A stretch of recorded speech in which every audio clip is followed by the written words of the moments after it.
Single 40 podcast episode 65. Let's fucking go. Hey, Glenn. What's up, guys? What are we going to talk about today, man? I don't know, but it's been a while since we've been back in this little studio, so. I know, we got off track big time. Yeah, way off track. I mean, it took me an hour to set this thing up. I haven't done it in a while, so. We got off track with posting shorts. We got off track with doing the podcast, but we're motivated again. We're back. Yeah, no, it's good to be back and kind of talk about what we've been up to the last couple weeks, and just got the miles one up. So, and we finished all the podcasts with the ones we did in AC. So, yeah, I hope everyone enjoys episode 64 with our photographer and friend Miles. That one just got posted today as we're shooting this. So this one maybe next week will come out. But yeah, no, we kind of fell off on the shorts game, but got the Angels making a bunch of videos now, and that's been kind of cool, you know. Yeah, I mean, your idea of getting like Ken and I mean just the people in our team like involved in making content, right? So that's kind of what we were talking about, you know, months ago, and to get MC Vaughn and Ken out there because we don't live there, right? So. Well, that's the thing. We got to get back to our mission statement when we get in one of those points of where we're not productive. I mean, we've been hitting it pretty hard for the last couple of years, 65 podcasts and, you know, obviously plenty shorts and videos, but our other lives of the real job we have, you know, took us away from this for a little bit, and then our travel schedule got all screwed up because of it and kind of got out of our groove, right? So it's like, get back to the mission statement and what we're trying to do. And one of the missions is, you know, empowering guys in the Philippines and girls to start their own channels and help them on that path, right? And that's what we've been trying to do. We got, you know, the team over there, and the Angels are obviously good, and they like making the little dance videos, but I kind of challenged them and was like, you know, talk. Like, we want to hear what your guys' opinions are. And I told them talk about anything from dating to men to work, whatever they want. So the shorts you're going to start seeing, and you probably already have seen by the time this podcast comes out, just to like let you know, like none of this shit is edited by us or the topics aren't by us. It's 100% them. So whatever, if they use a script, they write it themselves. The topics, their own ideas, their own thoughts, the editing, the filming, everything's their own. We don't censor it at all. They basically send it to us, and you know, it gets uploaded. So yeah, no, they've been good. I mean, even just the information like MC Vaughn and doing a little walk, you know, on the street and stuff. But no, it's cool because I mean, obviously, like we're kind of limited on time with you know, making these things. I kind of fell off as well, so it's nice to just get it and post it for them. Yeah, Genevieve sent us one, and she talks about like just being ready for people to change and vanish on you, basically. I'm paraphrasing from what she said. And that kind of takes me into like the whole situation with like haters on our channel. And me and Glenn have a firm belief that a lot of the people that come after us on the internet, it's because they, you know, don't like Angeles City because they got their heart broken by some chick. And she kind of puts into perspective, like when you go meet a girl that's working over there and you're in a foreigner and you don't live there and you're going to go home and you befriend them and get in a relationship with them and start helping them out financially from afar, like she has to be prepared for you to just vanish. And so sometimes these girls keep another boyfriend, or they have multiple boyfriends, or they keep working and tell you they're not working. I think that's where a lot of guys get caught up, and they find out they have other boyfriends, or they find out she wasn't supposed to work anymore and she was, or whatever it is. And then they get their fucking heart broken. Then they get all negative on Angeles City. So yeah, I mean, from the get-go, I mean, we've always talked about like the game is the game, right? I mean, it goes on both ends, you know, us, let's say we live here, you know, the guys, right? Like they have their own lives too, right? So you just never know what in the end, everyone's well, the message is good. She basically just says like, just count on people to change, you know, like you can't rely on others too much because eventually they might change. And if you're in a situation where somebody's, you know, supporting you financially and they decide they don't want to do it anymore, what are you going to do, you know? So I guess that's why some of those girls hedge their bet, which makes sense. And then Julie did one of talking about like, you know, Filipinas only want money. And I know that one will spark conversation because, you know, there's that narrative out there. I mean, yeah, there's girls that want money for sure, right? And there's ones that don't. And this is, like I said, their perspective. Like, we're not editing this shit. We're not telling them what to say. So it's their personal feelings. So feel free to argue with them on the comments, but that's where it's coming from. Yeah, who doesn't like money, right? Oh, yeah, everyone needs it. So we don't have a trip to AC planned at the moment. We're sitting here towards the end of July. I just turned 47 yesterday, so Yeah, man. Single at 40 days are limited to 3 more years for me, and then single at 50, right? Yeah, it's the mindset, right? But no, it's yeah. Normally we're on here talking about like the next trip and when we're going back. So, but it'll happen. Yeah, we're thinking about going to Korea in October. So anybody that watches this that's been to Korea and has any advice or places to go or see, let us know. Because we're going into this one blind. We've never been there, and I haven't even spent any time researching it. Really, I know I want to go to Seoul, and I love the food there, or I love Korean food. So Yeah, I don't know much about it either, but it'll be here before we know it. Time just keeps flying by, man. one thing I want to check out there is they have this whole health industry that's supposedly really good, and you can go get all types of blood work done and whatever, CAT scans and MRIs and shit along the lines of that for cheaper than what we deal with in the U.S. and dealing with U.S. insurance companies. So being in someone that's into fitness and health and wanting to live a long time to keep living these trips and having fun, like I want to check something like that out. Yeah, dude. I think that could be pretty cool. I definitely want to check that out. But we'll see where it goes. But yeah, any help's appreciated. The other project me and Glenn got into is we finally bought some fucking property in the Philippines. Yeah, man. We've been talking about it for a while, but just kind of the way things worked over the last couple of years and the connections we've made and the people we've met, it kind of came back full circle, right? And Yeah, so the history of it, first let me shout out Chubbs Dub C. He helped us out, and I reached out to him and told him we were looking at buying a couple condo units in the one Euphoria building in Angeles City, right across the street from the Wild Orchid. Those of you who are familiar with it. And since me and Glenn were trying to do this remotely, like I asked him if he was interested in shooting content over there, and I kind of wanted to see the units we were looking at buying. And being the badass dude he is, he jumped on it, went over there, a couple days later, filmed it, had the video out in a couple days, and we got to kind of look at the units we were buying. And, Amy from the Carousel Hotel, who's helping us in the transaction and is probably going to manage them for us, like she went over there with him. So thank you to him. Go check out his video if you want to see the building and see the units. So anyways, yeah, to get into the story. So I want to say it was like 2018, 2019. I don't remember exactly, but they started building the place. And I think me and Glenn stayed at the Wild Orchid at that point in time. This is obviously pre-COVID, before we started staying right on Walking Street. And they had the sign up on the fence. And at that point, it was literally just a construction site, like a barren one. I don't even think they had anything, erected at the time. But the picture of the building, and it looked really cool, and there was an email address. And so I was just curious on, hey, it looks like a really cool building. It's right down the street from Walking Street. I wonder what these things are going to sell for. So obviously I wrote down the email, and I emailed them when we got home. And they got back to me, and I don't remember exactly the numbers at the time, but I think the units were between $65,000, $70,000 US at that time when they were pre-selling them, basically. And at that time, I definitely didn't have the money to buy them, but the financing in the Philippines is very interesting compared to the U.S. They're very short term, and some of them have really high interest. And I remember looking at it, and it was like there was like a 5-year option, I think, and a 3-year option to finance it. So at the time, it wasn't for me financially or us. But, they built the building, and I remember going back there after COVID and seeing it built, and actually went and checked it out. And I was like, damn, this place is really cool. Like, someday, right? yeah.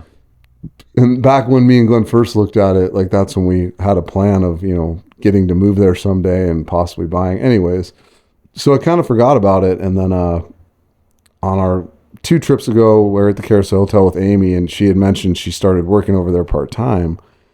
And I had asked if we had any interest in looking at it. And I was like, oh, wow. Like, we looked at it when they were building it. And, I checked it out a couple years ago. And she's like, well, if you ever want to look, go ahead.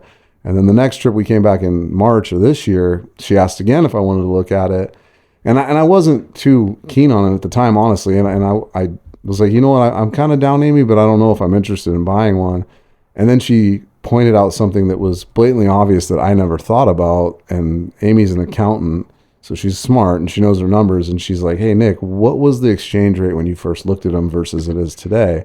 And I was like, holy shit, like light bulb went off. And there's a 13 peso difference to the dollar, right? So, I mean, do the math on it. If you're going to buy a condo, we'll call it $65,000 US, and the exchange rate at the time when I first looked was 48 to 1 or 1 to 48, whatever. And now it's 61, it's a big fucking difference. Yeah, no, definitely. So that right there, you know, looking at the numbers and looking at the savings, I was like, we got to do this shit. So I told Glenn about it, and obviously he was like, fucking A. Yeah, no, I mean, to be honest, like, I mean, we were so fired up about it during that time because, I mean, they had like that rooftop pool, like the gym, and it was new and it was obviously right off the strip. And I remember, you know, but the plan wasn't really in effect. And then we obviously started going on these trips, started this channel, and then it kind of just, we never really thought about it or talked about it. And then when you brought it up, I was like, and then when you brought up the money exchange and the savings, it's like, yeah, dude. It's funny how life works. If Amy hadn't mentioned the exchange rate, I had no interest. Like at that point in time, like literally standing there in the lobby with her, just chatting with her. If she didn't point that out to me, then I was like, you know, I had no interest. And she pointed that out, and I'm like, holy shit! Like we always talked about doing it. Yeah. We're going to do it at some point. I just wasn't in that state of mind of thinking about, you know, we're going to do it, and that just changed everything. But Glenn wants to move there, and so talk about that. Like part of this is now, if he does, he's got a landing space. No, I mean, basically, we've been, you know, trying to put a plan, like whatever our 10-year plan. Obviously, we're towards the back end of it. 6 years in. Yeah, so I think, I mean, for me, it was always just, you know, obviously, if we quit my job and figure out, we would obviously financially, it would be one of those things where, you know, what will I do? How will I, you know, especially if you have rent or whatever. So, I mean, this kind of eliminates that and it kind of pushes it forward. But obviously, we have other stuff going on over there. So, I mean, for me, it's just like the doors, like, you know, has opened, and it's more of a like the becoming reality, I guess. So, in the next, you know, year, so I'm gonna try to figure out my finances here and see what I got to do, and I got to do it before it's too late, in my opinion. Well, the other interesting thing about it that like Amy showed me is like the cap rate. And for those of you who don't know what a cap rate is, basically when you have rental properties, it's basically kind of like the return of how much money you can make off renting them. And this place being like essentially a condo tel, as they call it, you can Airbnb it or put it on booking.com and get a nightly rate.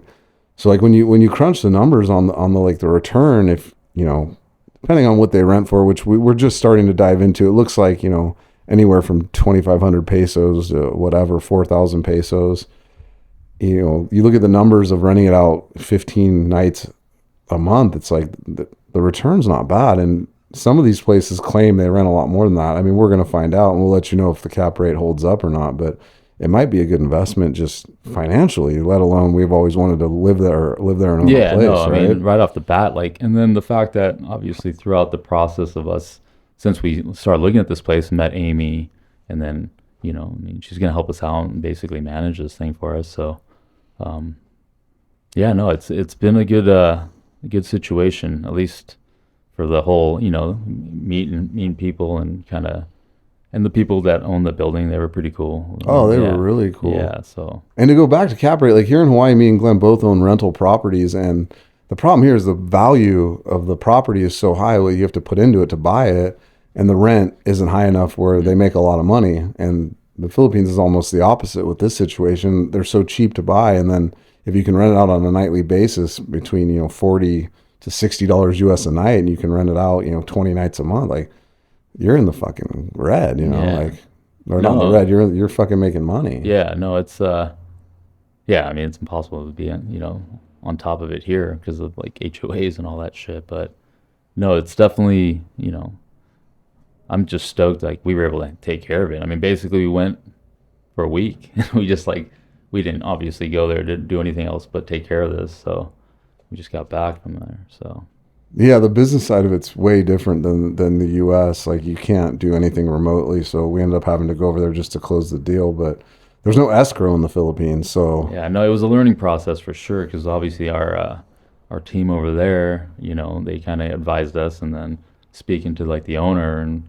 kind of figuring out what's going on. But it's like, I mean, it was pretty straightforward, but yeah, it's definitely different.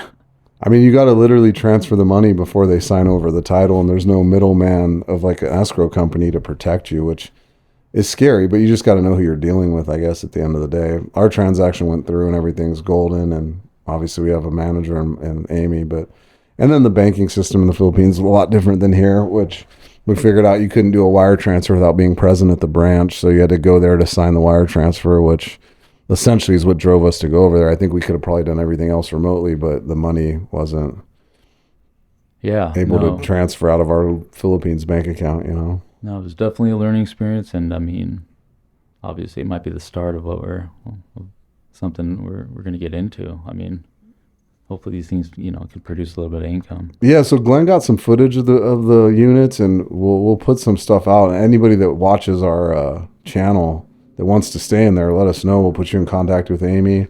We'll give you a good fucking price and check it out. You know, Yeah, I mean essentially brand new units that never sold, right? yeah, no one's ever Yeah. lived in them, and the place has been up for 5 years. So everything's untouched appliance wise, and so Yeah, they're nice units. They got beautiful rooftop pool. There's a bar on the rooftop. There's a restaurant. The ground floor has a 7-Eleven and a cafe, and it's right across from Wild Orchids. It's literally, I don't know, 3-minute walk to Walking Street. yeah, it's right there. 45-second walk to Tequila Reef. So, and it's just kind of far enough off Walking Street where you don't hear the noise. Like obviously we always stay on Walking Street, so it's loud, but we like being right in the thick of it. But if you want to be a little bit off, it's not a bad location. Yeah, no, it was. I was surprised how the units were nice. So yeah, hopefully we can. That 407 unit's fucking beautiful, and that's the one Glenn will probably crash in. Yeah, no, I mean, yeah, because you kind of think when you move, like you just don't know what the space is, and I mean, we even looked at some other places when we were there, and I mean, I was surprised of like what was that, the penthouse hotel that we looked at? Penthouse. Yeah, like the units there. Like a friend of ours was just having us, check it out, and I mean, they're pretty big. I mean, they're 1 bedrooms or whatever, but Yeah, shout out to Dr. A. We met up with him because he's obviously a real estate entrepreneur over there, and he had a friend that was selling a unit in the penthouse that we went and checked out just to see the comp to what we were buying. And I mean, it's a good deal. And that dude said he rents his place out, 80 to 90% of the month. And I believe he said he charges $2,500. Obviously, that hotel's a little bit closer than Walking Street, and it's literally a hotel. It's not really a condo hotel. I didn't realize people could own them, but it's an older building compared to ours. But yeah, no, definitely cool to see the difference. But it kind of opened our eyes to like maybe we should start investing here. yeah. And that's the crazy thing. Glenn might live in this place, but if this thing starts turning over a bunch of money, like Glenn ain't gonna live there. We're gonna keep renting it, and you can rent your own place, right? With the money we're making. That's it, man. And it's exciting, to be honest, like because we've always talked about just taking action and doing stuff. And I mean, back when we first started, I mean, what was it, like almost 10 years ago when we started talking about this plan and doing whatever we could here to better ourselves, and it's kind of all come in to so Yeah, I don't know if we ever really talked about the 10-year plan on the podcast. No. I don't think we have. because we I mean, it started with we started selling shit on eBay and that was kind of like our initial like, well, fuck dude, let's start selling shit so we could save money to Yeah, so that what it was. So I must have seen those unit or the construction when they started it. It must have been 2019 because it was right before, that was our last trip there before the pandemic. And then the pandemic is what put us into this 10-year plan. So what we mean by 10-year plan was when we couldn't go there, we got pissed and sad, obviously, because we couldn't travel because nobody could. And me and Glenn looked at each other like, we got to live there someday. Like, and we need to do this in like 10 years. And it was 2020. So we're like, let's create a 10-year plan that we stay focused on saving money, making money, finances, and moving there in 10 years just to set like a preliminary date. If we do, sounds like Glenn's going to move there before the 10-year plan's up. I might not make it till after the 10-year plan, but whatever. A good friend of ours gave us advice years ago, just set a fucking date and work towards it. It doesn't matter if you hit it or not, but it's a good working point. So that's kind of how we set it up. And that was in 2020. Obviously now it's 2026, so it's 6 years. And part of the 10-year plan was to buy property over there, and here we are. So yeah, I mean, because also that same year, 2020 is I mean, fuck that whole situation and experience of me trying to get my like dual citizen. Remember with that shit? Like, yeah. I had to like try to basically contact people. Anyways, so when I ended up getting it, it was in 2020 in August, and it kind of just fell into that like, fuck, dude, we could own property, we could own have a business over there, so. Yeah, and also in 2020, we opened up a side business here in Honolulu and basically told ourselves all the profit we make from that will go towards this 10-year plan. And that's been an up and down process. We've had really good months in that business and some down months, but it paid for a lot of those condos. Yeah, no, So it definitely did in the trips and stuff. But yeah, man, it's been good and fuck. I mean, I'm excited. We also met up with Andrew, our business partner over there. So and with the travel stuff. So I mean, yeah, we'll see, man. Hopefully, we'll finish out this year on a positive note, and then we start renting these things, making more money. So we'll no, see. I'm glad you brought up Andrew. So another project Andrew wants to get into is a visa service. And obviously, if Glenn moves over there, he's going to need a visa service. And Andrew's plan is to start a website and a visa service for expats that are retiring over there, or working. What do they call them? Digital nomads or whatever, or just people that need more than the 30-day visa. So it's an interesting concept, and we've obviously invested in him with the My Philippines channel and the travel website that he's working on. And this would be another sister company of that. So I mean, what he pitched to me and Glenn when we just met with him was pretty cool. So my question to the people watching is, guys that live over there, who do you use? Like guys like AJ, if you're watching this, AJ, like what do you do for visa service? Like hit me up on WhatsApp, and Chubbs, any of you guys, and try to get a feeling for if that's a good business to get into. And Yeah, I mean, especially yeah, because I mean, everyone there obviously needs to renew their visa at some point, right? And I mean, I'm sure people could do it themselves, but if there's a service that makes it simple, right? yeah, seamless, and or if you have no idea how to do it, so no, it's good. It's I mean, that's the thing about Andrew, man. He's always throwing ideas, and it's like he's definitely he's a positive guy to be around. So I'm excited. Even basically that's what I would do is when if I move there, I wouldn't just chill and do nothing. Obviously, be working with those guys. So Start working for him. And the fucking ironic part too is when we started the 10-year plan, like we weren't content creators and we didn't have this channel. We had no thought of it. no, Like that kind of just fell into place later on. well, because that's kind of like how we forgot about these condos and in a sense, the 10-year plan was. I mean, after COVID, it kind of changed, and we just wanted to have fun, man, and just make sure we were able to go on these trips, save the money, make sure we had, the fun. And that's kind of how that's how I forgot about it, because I just got caught up in like that mindset of like, you just never know when the world will stop again, or you never know if like this might be the last trip we go on. Yeah, and the fuel situation and the energy situation Yeah, in the dude. world is scary right now with, everything that's going on in the world. And it's like, are they going to start rationing fuel? And even the Philippines hit that point right after the Strait of Hormuz got closed. Like they were starting to talk about limiting flights. And Yeah, I think man. that's a real possibility still at this point. That hasn't been, figured out yet. And it doesn't matter what side of the aisle you're on. It's like, hey, if there's an energy problem in the world, like it affects everybody. And Yeah. it's kind of worrying me, like, where's that going to be in the next couple of years? Yeah, who knows, dude? And yeah, it's definitely something to think about, because I mean, fuck, I would have never thought we wouldn't be able to travel. Yeah, the pandemic ended travel, but a huge, energy shortage could definitely, I wouldn't say end travel, but limit it and, send the price to the goddamn roof. Yeah. I mean, right now we pay about $1,500 US for a round trip flight from Honolulu to Manila direct. And if that doubled or tripled, it's like, that's a big fucking change to your Oh, plan. yeah. I mean, that limits. Yeah, we wouldn't be able to go as often. Especially if we're trying to save up for condos. Yeah. Like, it's not going to Yeah. work. Fuck. The math ain't going to be there. So, but yeah, I mean, on a brighter note, dude, that it was fairly. I mean, I wouldn't say simple, but I mean, we didn't run into any issues with the purchase or going to. Got to see a lot of Manila, which was kind of the day to day over there was pretty crazy with the traffic and Yeah, it gave you a good insight to what city life is like there if you live there and you're up yeah, to business. Because like we were only there 8 days and it was at business. We had business every day to take care of between Andrew and then these condos and the banking. So well, I mean, it was the first time in the Philippines like where we didn't party in Angeles City. We didn't party at all. It was yeah, like no, it was busy working every day. and then like sitting in traffic and shit. So yeah, it was pretty. It was eye opening to see how like busy it gets, because you always hear about it, but I mean we barely ever see that. So And patience is such a virtue in that country. You got to be patient. It's just yeah, the way it is. And I know everybody that's traveled there, lives there, understands that. I remember Keith talking about it in the podcast with him. got to go to the bank. It's like going to the DMV over here. You got to be patient. Yeah.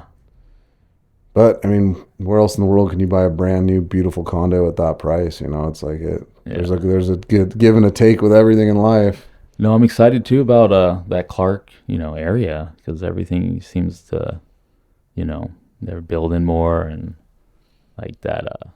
Obviously the airport's brand new, and it's a good spot. Yeah, Jasmine mentioned to me when I was there that, and I hadn't heard this term, and it was good to hear because she called it the second city or the second Manila, and that's what the whole plan is. And she's a smart, educated girl, so she was telling me that they're trying to set up, another metropolitan city at Clark, and that train going from Manila up there is part of it. The airport, obviously, reconstruction. They built a big sports complex for the Southeast Asian Games a few years ago, and now they're going to keep, adding infrastructure. And why that rang a bell with me is here in Oahu, where me and Glenn live, you have Honolulu, which is the main city, and then out where we work, a town called Kapolei, they created Kapolei as the second city, and they put a bunch of government buildings out there, courthouses, DMV, a satellite city hall.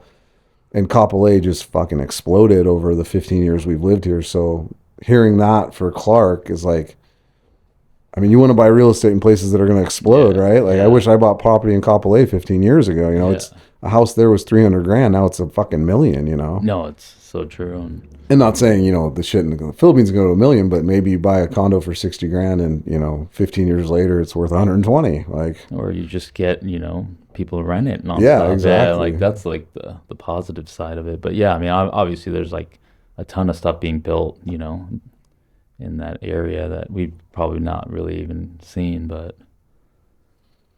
And I mean, this just kind of dawned on me too. We're all about making Walking Street great again and getting people to travel there. It's like, now we got a vested motherfucking interest. Yeah, like, we want to rent out our condo to fucking tourists. Yeah, no, and another step. Even just surrounding yourself with people like Dr. A, man. I mean, it's like motivating. Like, I don't know what. He had mentioned he got into like another deal and like purchased something. Yeah, he was working on another condo building, and good person to know, good person to have on your side, awesome friend. Like. No, I'm glad we, and it's just through like, this podcast, going there, meeting people, and like I would never. No, Dr. A's a great guy, and he's becoming a good friend of ours. And I heard years ago somebody say, don't take advice from people that, that don't have what you want, or like you only take advice from people that are where you want to go, or like what you want to be, And that guy is obviously a big time real estate investor over there, and entrepreneur, and like. I love talking to him because it's like, that's the shit I want to do, and I will take advice from a guy like that. I know some hater will comment on our podcast like they did on Chubbs's One Euphoria thing, like that place is a dump, like don't buy in there, like okay, well what's your real estate portfolio, guy? Like, but it's but those are the people that, first off, they would never buy or have the money to buy any, Oh, exactly, and that's my point. Yeah. It's like you don't take advice from people that aren't where you want to be, It's like a guy like Dr. A is a great guy to take advice from because I want to be like him. Yeah. I want to get to that level. But I love the negative shit on Chubbs's thing about One Euphoria. Like every other comment was negative about the building, and you just think about like, who is this guy? Like, what's your background on this building? Like, did you stay there once? Like, are you just shooting out shit from, your venomous fucking comment and you've never even been there? But whatever. You're always gonna get it. There are definitely places that are in worse shape than One Euphoria in that area. It's a beautiful building, man. So. And if it was in Honolulu, those units would probably be like $600,000. Oh, easily. There's like shitty studios in Waikiki that are selling for like, 3 to 4. Well, the shittiest ones are 250. Like the shittiest ones, like where Glenn lives. I definitely live in a shitty one. I live in in the mix of, man. But yeah. But again, good investment. Glenn was 2 blocks from one of the most famous beaches in the world and a huge tourist destination. And someday they're going to rip that building down and build a new one, and they're going to have to buy us out of those fucking units, right? They're definitely going to have to, because they can't really build anywhere else, man. They got to tear shit down. But like Dr. A said in the podcast too, he's like, if nobody's hating on you, it means you're not doing anything. Yeah. So bring the hate. We bought 2 condos, One Euphoria, talk shit about it, bring it. Fucking losers. Yeah, we haven't got a lot of hate lately, man. I guess I haven't really Because we haven't been fucking putting anything out, I know, dude. that's another thing we haven't been posting, but they're out there, dude. So, Dude, I came across some dude's comment the other day off the podcast we posted with Ernest. And at the time, I guess the podcast had like 171 views, and the guy like commented like only 171 views, like losers, and it's just like, all right, guy, like how you listen to that guy's podcast and call any of us losers is beyond me. But and then I didn't realize the guy had left like 3 more comments, and he's just attacking our views on everything. And I'm like, but you keep watching it and you keep commenting, like. what was that thing you said? Like, you made I don't know who told you this, but basically, like, if you're in a fucking auditorium and you're talking, if you have like 100 and plus fucking people listening to you, that's a big audience, dude. Yeah, totally. Compared to like, but It was the dude from Higher Up Wellness. oh, that's what it was. Yeah, yeah. Who But, has been content creating for like less than 2 years, and he's fucking taken over the world, man. He's doing great. Yeah, no, he basically said like, if you're only getting 200 views and you're complaining about it, he's like, imagine walking into an auditorium with 200 people. Like, that's a lot of motherfucking people. He's like, yeah, because they watched it from a device. Is that any different from them watching you talk in real life? And yeah. it's a great point. No, it was. Yeah, I mean, fuck, dude. As much as I used to think, like talking about. I mean, dude, at this point, it's like we've done 60 of these things. Like, I enjoy talking about what we're doing. Obviously, people that genuinely care about what we're up to listen. But yeah, I mean, it's like, hey, bud, make one podcast. See how many people listen to your fucking ass. And like, if we were after views, like we would be doing crazier shit. We're not after that. Like 180 people watch that podcast. We got a couple really positive ones. Ernest's story's awesome. He's a fucking super cool guy. And it's like, if one piece of our content can motivate one person or help one person out, it's fucking worth it. Yeah, man, I wish more people listen to that one. That one, like, I mean, what he wants to do there with like the servicemen and like help them out, and just, I mean, the guy was fucking, I mean, even going out with him that night and getting, talking to him. He's a great guy, cool dude. guy, man. Awesome. Served his country for a career, like did all kinds of deployments, and he's big on the PTSD thing, trying to help vets now. Yeah, and it's like, what's better than that, man? I mean, there's a lot of guys that suffer from that. And it's like anything anyone can do to help that problem is fucking a positive. And this one fucking loser's worried about our 171 views. It's like, and he's one of them. He's one of the 171. yeah, he's the one. He's the 171, right? But yeah, man. I mean, it's good. It's good to have these conversations. It's good to be kind of back talking about this stuff, because he's kind of been on the go these last couple of weeks. And even when we sat down with Miles, that feels like it was forever ago. That was before we went to the Philippines. So yeah, it was 2 weeks ago. We just got into this work schedule where we weren't available to do this, and then we had to travel to close that deal. And yeah. And the next week we got to go to a wedding in California, so we probably won't podcast, but we're back focused though, for sure. We kind of fell off and lost our focus on single at 40, but it was only minimal.